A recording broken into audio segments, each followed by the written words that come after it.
Harold and I 8.5 years ago took a photo. I'm pretty sure it's with this exact lion. This is how young guns take photos in their mid-20s, and now this is how boomers take photos in their mid-30s. As much as I'd like to retake that photo, I'm not too keen on it now, and I'll probably fall off the line if I tried to mount it right now.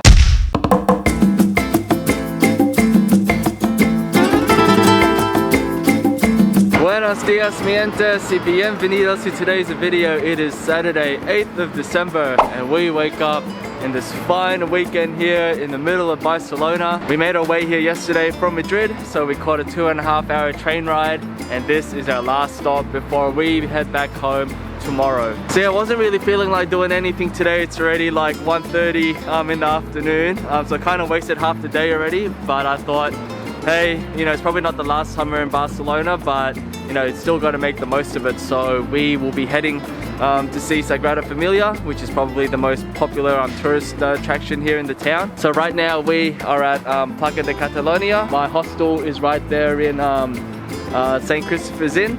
So we'll just catch a metro. It's about a 3-kilometer walk to the place, and yeah, my leg's not really feeling up for it. After a long day of walking, my legs just sore at night time, and yeah, last couple of nights it's been hard to sleep since it's still a bit swollen up, a little bit sore, so I'm gonna try to keep off it for most of the day. So yeah, let's get today started.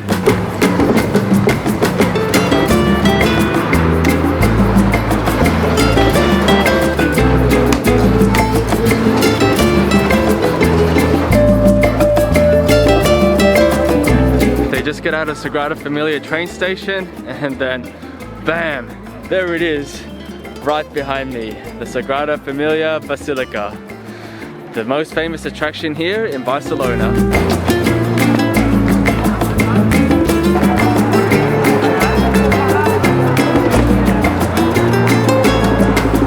So this is actually my second time seeing this basilica. Harold and I were here in 2013 when we did our big Europe trip.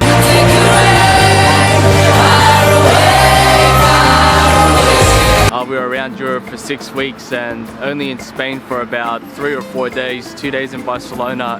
When you fight, wrong or right, you may see a shaft of light. And 2 days in Ibiza or something like that, just to party it up. We didn't get to really see much except pretty much just take a photo outside this basilica, probably in this exact spot 8.5 years ago.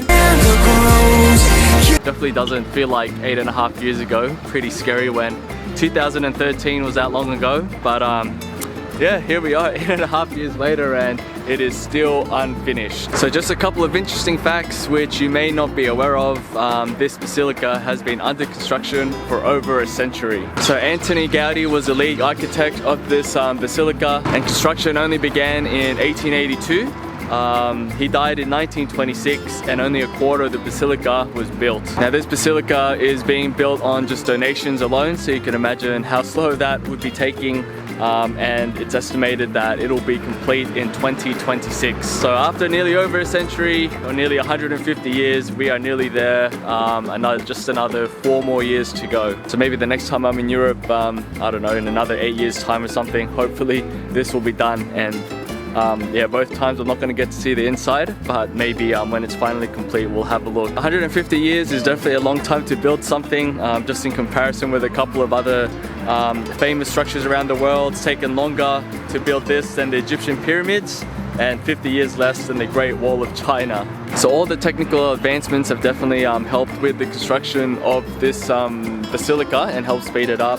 But without that, the wait would have been a lot longer. Now at the completion of this, there's going to be 18 towers in total. 12 of them will represent the apostles, 4 of them will represent the evangelists, 1 will be dedicated to the Virgin Mary, and of course the last one, which stands in the middle, will represent Jesus Christ. Now La Sagrada Familia is also where the architect Gaudi is buried, who was unfortunately killed a few days after being hit by a tram. And also you can visit his tomb, which is located underground if you bought tickets and had a tour inside the basilica. Now this basilica, like any other building around Spain, has had its history. In 1936, during the Spanish Revolution, people did try to destroy it. Now they were successful in destroying some of the plans and the materials originally for this building, which is obviously one of the main reasons why it's taken so long to put it together after they had to piece a lot of the things, a lot of the original plans together from Gaudi. So when La Sagrada Familia is finished construction, it will stand at 170 meters tall, which is going to be the tallest religious building in Europe. Now Gaudi also believed that nothing man-made should be higher than God's work, so it is no coincidence that this is going to be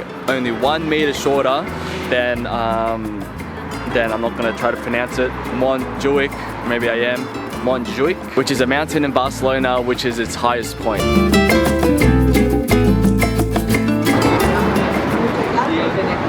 So we have just made it back now to Plaça de Catalunya, which is where we started this morning, and I am literally just staying over there.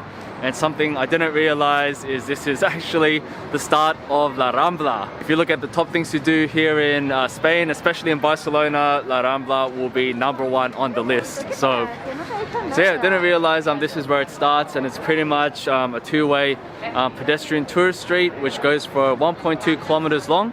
So I think my legs are feeling up for it. I think that's probably the limit of where we can walk all the way to the end, which is the port, and then walk back here. So yeah, just before the sun sets, just thought it's probably going to be interesting to check it out and see all the things that are happening there. Maybe if I'm feeling keen later tonight, that's probably where we will have dinner as well.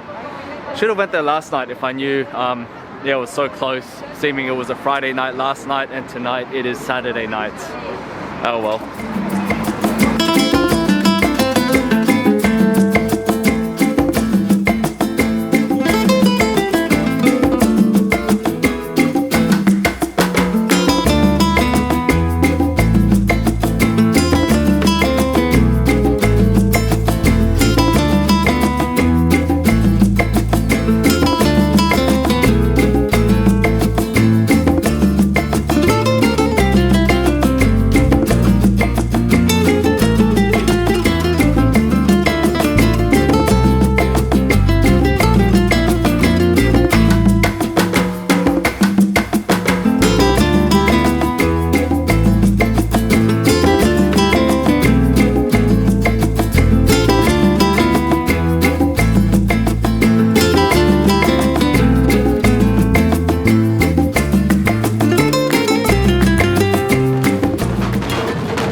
Oh man, that was one long ass walk.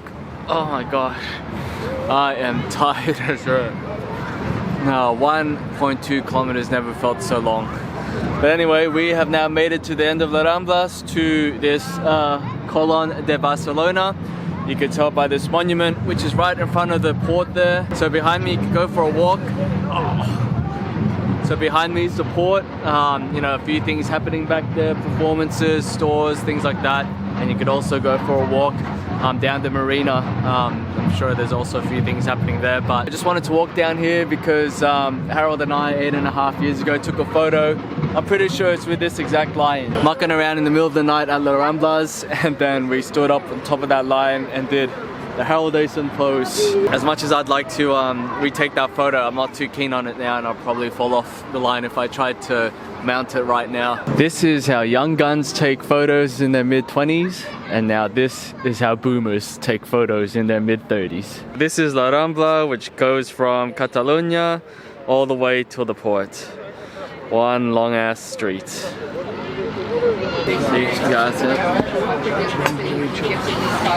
Alright, what better way to end my trip here in Spain than paella at La Ramblas in Barcelona. The typical thing to do, where everyone was telling me don't get paella in La Rambla. It is overpriced, this and that, but I am also doing this for tradition. Last time Harold and I were here, we had paella, enjoyed it on the streets of La Rambla, so this is what I have to do. Plus, this is also the last time I'm gonna be able to have authentic paella in Spain, so it's gotta happen. Still good no matter where I go, especially in this cold weather. You can't go wrong. It's actually not too expensive. This is only 9.50 euros, and you could get 2 tapas plus a paella for 12 euros. So I've definitely seen a lot more expensive paella around. So the prices here, I actually haven't seen it being too bad.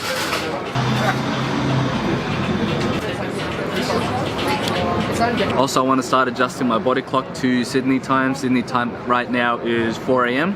It's 6 PM here in Barcelona. I get back in Sydney on Monday night around midnight, and I start work already on Tuesday. So get home, unpack, sleep, wake up, go to work. That is what I'm gonna have to deal with. So the sooner I adjust to the time, the better.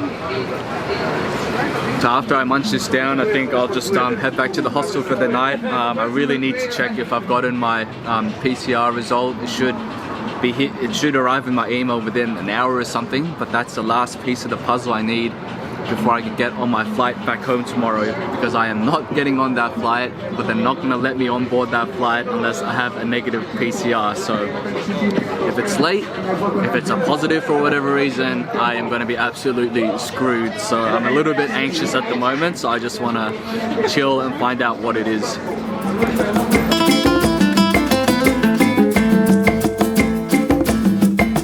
Alright guys, that's going to be it for us. Our last night here in Spain in the middle of the Ramblas in Barcelona. So hope you guys enjoyed, and I'll catch you guys tomorrow.